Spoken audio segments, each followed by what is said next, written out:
Now is the time to buy a house because mortgage rates went down. Well, at least according to Dave Ramsey. So let's see what he's saying. I want to get your opinions. I'm going to give you mine as well. But he's saying mortgage rates have shifted significantly lower. And if you're ready, now may be the time to buy a house. But he does say, which I totally agree with, that now is not the best time for everybody. The truth is, not everyone should buy a house. And you really have to be in the right position in order to purchase a home right now. He talks about a few of those things. First of all, make sure you're free of debt.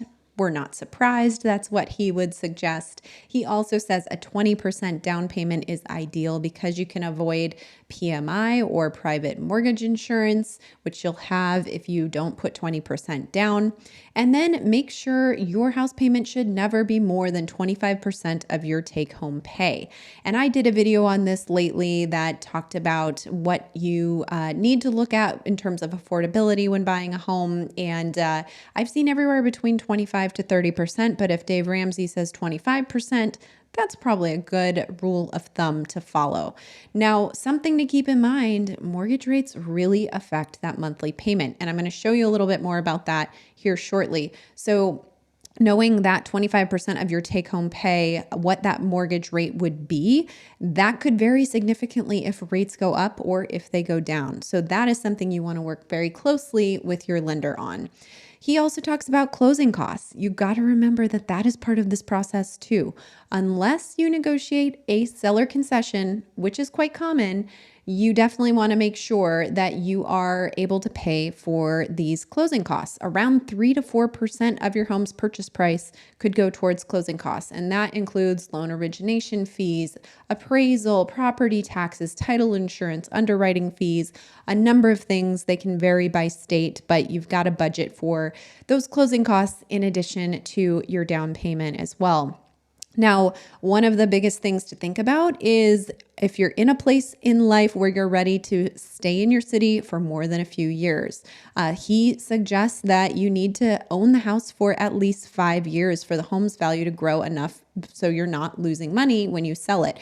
And I couldn't agree more. I'm going to say that one of the most important things about buying a home in this market or any other market is how long do you plan to stay in the house? Because if you're looking to purchase and you're just going to move in 2 years or a year, it's a little bit questionable on whether or not you're going to be losing money on that house. And so if it is for the long term, and if you're purchasing for a primary home, it's a good time to buy almost any time because for the length of time you own the home, you'll likely recoup any losses with the home's value eventually increasing. But if you're not really sure how long you're going to be there, it's a little bit of a riskier move to purchase a home. So what is going on with rates? Because, he says that rates are down, you should buy if you're able to. Well, rates have trended in a really good direction. The last few updates I've given, I've been sharing that rates have gone down. I think we're at 2 or 3 month lows now, which is wonderful. We're in the low 7% range. So if you're a home buyer out there, make sure you're checking in with your lender to make sure that you know what the most recent rates are like and whether or not you should lock in. So what happened last week? We got some PCE information. Inflation rose 0.2% in October, 3.5% from a year ago. It came in as expected. And so that's great because the markets reacted favorably and that impacted mortgage rates in a favorable way as well. So also we got some continuing unemployment claims that suggested an increase of 86,000 and the highest level since November of 2021. Now, it doesn't sound like good news to hear that we're seeing more unemployment claims, but this is really good news for mortgage rates because mortgage rates are not tied to the federal funds rate. They can adjust based off of reactions in the market. And so when we see what the Fed has been trying to do by taming inflation and slowing down the economy, when we start to see that working, markets are acting favorably, and therefore mortgage rates start to react to that and go down or react favorably as well. So we got some good-ish news last last week, and we've continued to see these rates trend in a positive direction. And I'm not just speaking to buyers, I'm speaking to sellers as well, because as a seller, you want to see rates going down too, because that will spur more buyer activity, give you more traffic on your listing, and hopefully get you a good price on that house. Now, speaking of the Fed, like I said, the federal funds rate is not tied directly to mortgage rates, but the decisions that they make affect the markets. And we see a lot of changes that kind of ripple through based on that. And so this article is saying Fed officials are warning the Fed may not cut rates as soon as investors think. So we've heard that there could be rate cuts as early as March. Some are saying May next year, but it's actually a little bit confusing on where we're headed with this, because Jerome Powell has been saying that we're not in a place yet where he's confident that we're ready to cut rates, that they're going to stop doing what they're doing. But we've got a whole crew of people here having some difference in opinion. So 2 are saying they're done raising rates, 1 saying possibly done. These 4 are saying more rate hikes, and then the rest are saying they're open to all options. Jerome Powell actually said last week, it would be premature to conclude with confidence that we have achieved a sufficiently restrictive stance or to speculate on when policy might ease. We're prepared to tighten policy further if it becomes appropriate to do so. So all in all, not very clear on what's going to happen. People are kind of placing their bets on spring next year, but that could be wrong as well. And a lot of that is data dependent. That's what Jerome Powell continues to say.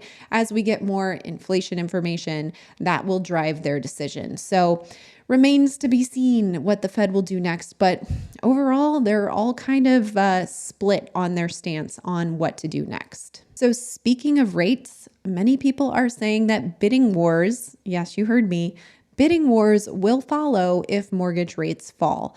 And I think the big question is, like, what rate do they need to fall to in order for us to see bidding wars again? Because that seems like a far off land. And I don't know if rates will get as low as they need to for us to see that kind of buyer activity again.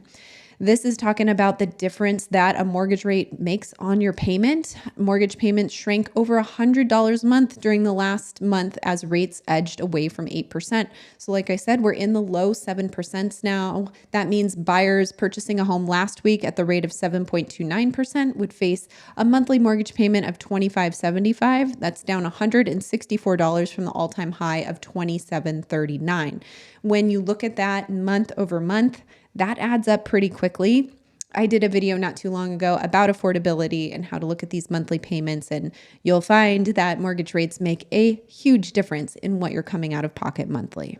They're saying that there is still enough limited inventory that will create a bidding war if we just get to that sweet spot of mortgage rates to bring those buyers back out. They don't think balance is going to last. The overall story of the housing market is that there's fewer homes available compared to the number of people who want to buy a home. So we'll see what happens. I don't know if rates are going to get low enough. It would probably be maybe late spring, early summer next year if we're to see that kind of change here in Phoenix. But that's just my prediction at this point, and I'm not entirely sure we're going to get to a place with rates where that will be the case. On a national scale, they're saying that the volume of mortgage applications for purchase increased 5% for the week ending November 24th versus the previous week, according to Mortgage Bankers Association. So they're seeing an increase in the number of buyers out there trying to get a mortgage, but we're not really seeing that here in Phoenix. And even the Cromford report is specifically calling out the fact that it doesn't seem like rates are moving the market much here. So let's see what's going on in Phoenix. Before I get there, make sure to hit the like button and consider subscribing if any of this is of value to you. Listings under contract. This is what the Cromford report uses to really look at demand, and effectively it is our demand. It's the amount of buyers that are writing a contract on a listing for sale and taking that off the market. And so the pink line is 2023, clearly a lower number than where we were at in 2022. And it's just been kind of hanging out down there and staying low. According to the Cromford report, they are saying that it is an underwhelming number of listings under contract, 5,817 as of December 2nd, and just a little bit low, even considering this time of year. So if we look at where we're at with the Cromford Market Index, we're in a balanced market. And if you're new here, I'm a subscriber to the Cromford Report. They have this index that is supply and demand in our market, helps us understand where prices are headed, and anywhere between 90 to 110 is considered balanced. So 104, we're right in that balanced market area. Our demand is still low, 32% below normal. Supply is low as well, 35% below normal, but supply and demand have been getting closer and closer together, and that is putting us in this balanced market. And then when we look at every city overall, we are seeing that pretty much everything except for Goodyear is trending in a direction favorable to buyers. And most of these cities are still in a seller's market, just barely anything over 110. So this whole group up here. And then we've got a few in a balanced market, and then everything else in a buyer's market. And what's interesting is the month over month change of all of these cities, the average of them in the last week was negative 13.1%. The week before, it was 15.2%. And so overall, we're seeing a slower amount of decline in this direction favorable to buyers. So still heading in that direction, but not quite as quickly as we had been. So we'll see if that continues. Right now, it's kind of a slower time of year in general, but we have started to see fewer listings hitting the market, which is typical after Thanksgiving, and we're just not really seeing buyers coming out of the woodwork. So at this point, things are just kind of slow. This past weekend, my team got some buyers under contract, and we were able to negotiate seller concessions for them. They were the only offer on the table. And so these are the advantages that you have if you're a buyer out there. Again, it's got to be the right time for you, but this time of year can be advantageous to be a buyer. And especially considering the market right now, there can be quite a few things that you can negotiate. So if you're on the fence about that and just want to see what kind of listings are out there and check our MLS, look at the description below. We have a link where you can check our MLS for homes for sale. And if you are wondering where you can get the most seller concessions out there right now, check out this video right here. I'll be back later this week with another video. I'm Caitlin McCagg with the Desert Dreamers team.